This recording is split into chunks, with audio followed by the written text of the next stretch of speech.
जीवमजीवमदौवम् जिणवरवसहेण जेणणे दिट्ठम् देवेन्दवेन्दवन्दम् वन्दे तं सर्वदा शिरसा। बोलो देवादिदेव 1008 आदिनाथ भगवान की जय। आचार्य भगवंत नेमीचंद सिद्धांती देव द्वारा रचित श्री द्रव्य संग्रह जी ग्रंथ के स्वाध्याय के अंतर्गत हम लोगों ने 14 गाथाओं तक के विभिन्न प्रश्नों को जाना जो आपके लिए बहुत ही महत्वपूर्ण है। यदि अभी तक आपने हमारे भव्योदय चैनल को सब्सक्राइब नहीं किया है तो जल्दी से जल्दी सब्सक्राइब कर लेवें और बेल आइकॉन का बटन दबा लेवें।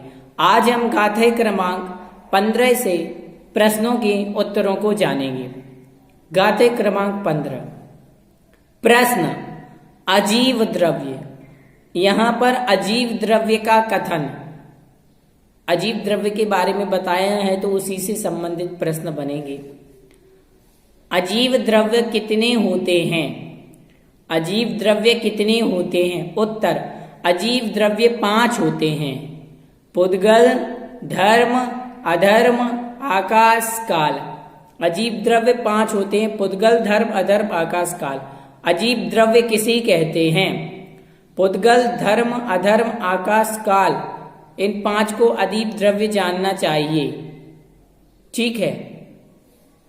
प्रश्न अब इसमें आया है कि पुद्गल कैसा है, एक एक के स्वरूप को आगे आचार्य भगवंत विभिन्न रूप से समझाएंगे, फिर भी हम समझते हैं।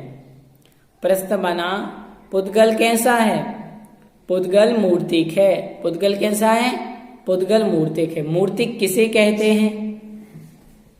मूर्तिक किसे कहते हैं? उत्तर जिसमें स्पर्श रस गंध वर्ण पाए जाते हैं उसे मूर्तिक कहते हैं।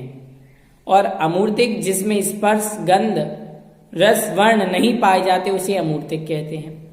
जीव द्रव्य किसे कहते हैं? जिसमें चेतना पाई जाती है उसे जीव द्रव्य कहते हैं। जिसमें चेतना नहीं पाई जाती है उसे अजीव द्रव्य कहते हैं। ठीक है, ये तो हमने यहाँ पर समझ लिया। अब हम इसके कुछ विशेष शब्दार्थों को समझते हैं। अजीवो अर्थात अजीव, णेयो अर्थात जानना चाहिए, अधम अर्थात अधर्म, आयासम अर्थात आकाश, मुत्तो अर्थात मूर्तिक, शेषा अर्थात शेष, अमुत्ति अर्थात अमूर्तिक। गाथा क्रमांक 16 की ओर चलते हैं। पुद्गल द्रव्य की कितनी पर्याय हैं? प्रश्न पुद्गल द्रव्य की कितनी पर्याय हैं? उत्तर पुद्गल द्रव्य की 10 पर्याय हैं। कितनी पर्याय हैं? पुद्गल द्रव्य की 10 पर्याय हैं। कौन कौन सी? शब्द, बंध, स्थूल, संस्थान, भेद, अंधकार, छाया, उद्योत, आतप और एक और कौन सी रह गई? अंधकार। 10 हो गई। एक बार और जानते हैं। शब्द, बंध, सूक्ष्म, स्थूल, संस्थान, भेद, तम, छाया, उद्योत और आतप, ये पुद्गल द्रव्य की 10 पर्याय हैं। अब पर्याय क्या कहलाती है? प्रश्न पर्याय क्या कहलाती है? उत्तर द्रव्यों की अवस्था पर्याय कहलाती है। द्रव्यों की अवस्था पर्याय कहलाती है और वह द्रव्यों की अवस्था 10 प्रकार की है। ठीक है, अब इसमें कुछ शब्दार्थ जानते हैं। सद्दो अर्थात शब्द, सद्दो अर्थात शब्द, सूक्ष्मो अर्थात सूक्ष्म, थूलो अर्थात स्थूल, संठान अर्थात संस्थान, तम अर्थात अंधकार, उद्योत अर्थात उद्योत, आदव अर्थात आतप, सहिया अर्थात सहित, दव्वस्य अर्थात द्रव्य की, पज्जाया अर्थात पर्याय। ठीक है। गाथा क्रमांक 17। धर्म द्रव्य किसे कहते हैं? यह धर्म द्रव्य का स्वरूप क्या है? धर्म द्रव्य किसे कहते हैं या धर्म द्रव्य का स्वरूप क्या है? यह प्रश्न है। उत्तर गमन में परिणत पुद्गल और जीवों को जो गमन में सहकारी निमित्त है उसे धर्म द्रव्य कहते हैं। गमन में परिणत जीव और पुद्गलों को जो गमन में सहकारी निमित्त हैं उसे धर्म द्रव्य कहते हैं। यह तो धर्म द्रव्य की परिभाषा हुई। जैसे जल मछली के गमन में सहकारी है वह धर्म द्रव्य, और धर्म द्रव्य ठहरते हुए जीव या पुद्गल को कभी नहीं ले जाता है।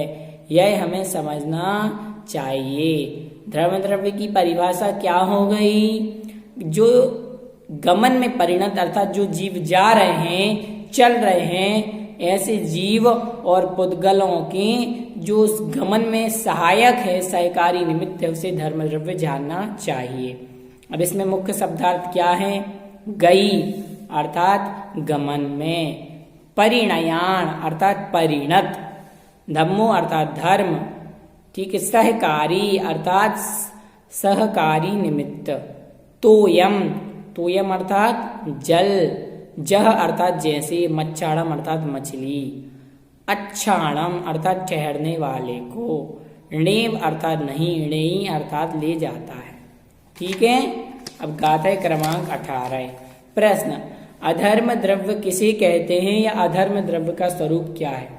अधर्म द्रव्य किसे कहते हैं या अधर्म द्रव्य का स्वरूप क्या है? आइए समझते हैं। ठहरते हुए जीव और पुद्गलों को ठहरने में सहकारी कारण अधर्म द्रव्य कहलाता है।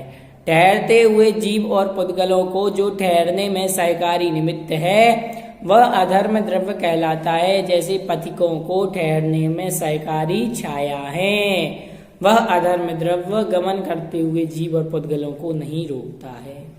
हमें जानना चाहिए। समझ गए या नहीं समझे? समझ गए। अधर्म द्रव्य किसे कहते हैं? जो ठहरते हुए जीव और पुद्गलों को ठहरने में सहकारी कारण है, निमित्त है। ठीक है, कुछ शब्दार्थ जानते हैं।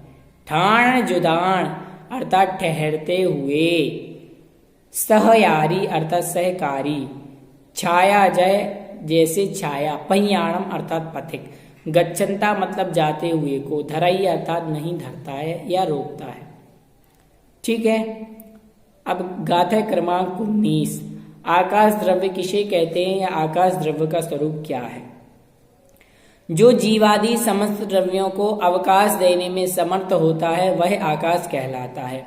जो जीवादि समस्त द्रव्यों को अवकाश देने में सहायक होता है, समर्थ होता है, मतलब समर्थ होता है, उसे आकाश द्रव्य कहते हैं। जो जीवादि समस्त द्रव्यों को अवकाश देने में समर्थ है, शक्तिशाली है, योग्य है, वह आकाश द्रव्य है। आकाश द्रव्य के कितने भेद हैं? आकाश द्रव्य के 2 भेद हैं, लोकाकाश और अलोकाकाश। आकाश द्रव्य के कितने भेद हैं? आकाश द्रव्य के 2 भेद, लोकाकाश और अलोकाकाश। आइए कुछ मुख्य शब्दार्थ जानते हैं। अवकाश, अवगास अर्थात अवकाश, दान अर्थात देने में, जुगम अर्थात युग, वियाण, वियाण का मतलब क्या हुआ? जानो, वियाण का मतलब जानो, आयासा मतलब आकाश, जेन्नम मतलब जिनेन भगवान के द्वारा कहा गया है, द्विहम अर्थात 2 प्रकार का। गाथा क्रमांक 20। आकाश द्रव्य के कितने भेद हैं? आकाश द्रव्य के कितने भेद हैं? आकाश द्रव्य के 2 भेद हैं, लोकाकाश और अलोकाकाश। लोकाकाश किसे कहते हैं?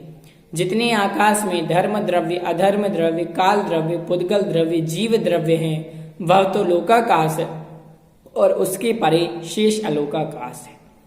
जितने आकाश में जीव द्रव्य और पुद्गल और धर्म, अधर्म और काल द्रव्य हैं, जितने में समस्त द्रव्य रहते हैं उतने क्षेत्र को लोकाकाश कहते हैं, बाकी क्षेत्र अलोकाकाश है। आकाश के जितने हिस्से में जीवादि 6 द्रव्य पाए जाते हैं वह लोकाकाश है। जैन दर्शन के अनुसार लोकाकाश संपूर्ण आकाश के मध्य में दोनों पैर फैलाकर कमर पर हाथ रखकर खड़े हुए मनुष्य के आकार वाला है। यह 14 राजू ऊंचा और 7 राजू चौड़ा है। अधः, मध्य, ऊर्ध्व 3 भागों में विभक्त लोक सब ओर से बात फलियों से घिरा हुआ है। ऊपर स्वर्ग हैं, नीचे 7 नरक हैं और बीच में मध्य लोक हैं। सर्वप्रथम सबसे ऊपर स्वर्ग नवग्रह एक अनुदिश अनुत्तर हैं। उसके बाद भगवान लोक के अग्रभाग में विराजमान हैं, वहां पर मुक्त आत्माएं रहती हैं, ऐसा हमें समझना चाहिए। नीचे 7 न रखें। तो 20 गाथाओं तक हमने प्रश्नों को समझ लिया। अगले प्रश्नोत्तर सेट में फिर मिलेंगे और प्रश्नों को लेकर के। तब तक सभी लोग भव्योदय चैनल को सब्सक्राइब करें, इन प्रश्नों को पढ़ें और अपनी कॉपी में नोट करें। सभी को जय जिनेंद्र।